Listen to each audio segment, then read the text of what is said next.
do it. Okay, today is who's to blame?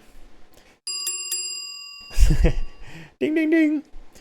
It's easy to find yourself. This is a long one as well. It's easy to find yourself entangled in the web of blame in the labyrinth of human emotions and thoughts. Damn, they put a little bit of little art in that sentence. We often point fingers at others, ourselves, or even the universe for the situations we find ourselves in. But what if I told you the act of blaming is not just counterproductive, but also a hindrance to achieving wisdom?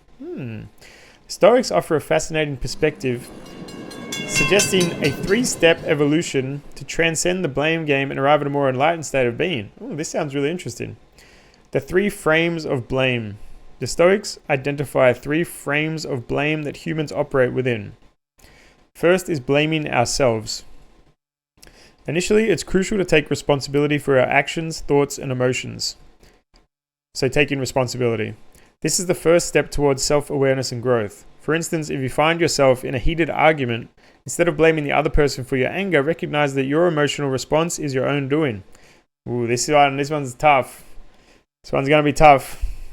Blaming others. This is a common pitfall, so this is the second of the 3.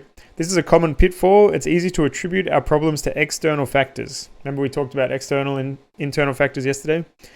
A difficult boss, a nagging partner, or even bad luck.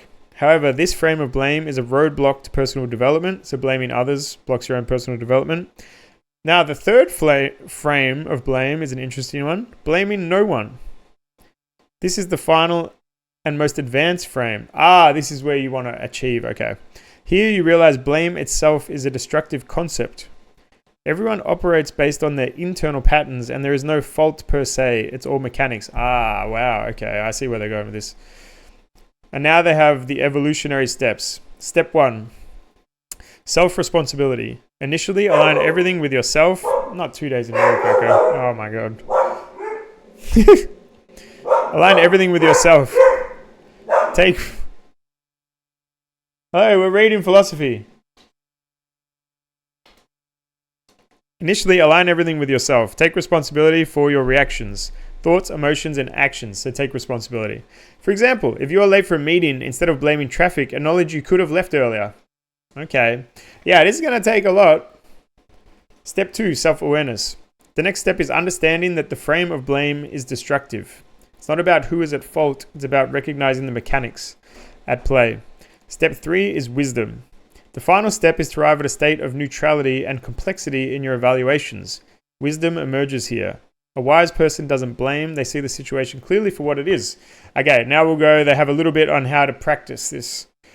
So, daily reflection. At the end of each day, reflect on instances where you blame someone or something. Identify which frame of blame you were operating in. So, yourself, others is the frame of blame. Shift your frame. Actively try to move from blaming others to taking responsibility and finally to a state of non-blame. And then journaling, which we know they have a lot. Keep a blame journal. All right. They have a final paragraph here. The Stoics argue this practice is a natural evolution for humans. It's not just about stopping the blame. It's about understanding the underlying mechanics that lead to such thoughts and emotions. This practice is a pathway to wisdom, a state where you neither blame yourself nor others. You simply understand the complexities of human behavior and emotions. By practicing this, you're not just avoiding the pitfalls of blame, but elevating your understanding of human nature and inching closer to wisdom. It's not just a practice, it's a transformation. Yeah, this one is like a very hard one to do, I would imagine. Like, I'm thinking that this is a very complicated one, and it's really hard to do because we like to blame people. But I guess the idea about this, about reaching a state of no blame, is whether blaming yourself or others is beneficial. That's why it would be a hindrance to growth and wisdom. If it's not beneficial, if you're not improving, if it's clouding what you should actually do. That's what I would say. Let's have a little look. No worries, Carrie. You've worked in organizations that essentially have a blame culture in how they operate. You think that taking responsibility for things is important and not having an ego about things, but it is important for someone to own mistakes, etc., then move on. Oh, that's a really key point. A lot of what would cause you to want to blame others specifically or especially is ego, which is a hindrance to growth. That does like line up. So what do you mean a blame culture in how they operate? Like amongst the employees to each other? It's important for someone to own mistakes, but then move on. Yeah. This relates a lot to you, Metali? Metali Guga? You mostly self-blame. Can't blame others for whatever happened to be a blame anyway, if that makes sense. Yes, that does make sense. But I guess the idea of thinking about this would be whether self-blame is beneficial. Like, is it impeding you? Can I make you a mod, Deborah? No. You gotta hang out for a lot longer and be cool for a long time. Not that you haven't been cool, but it just takes a while to get mod on one of my channels. Mostly self-blame.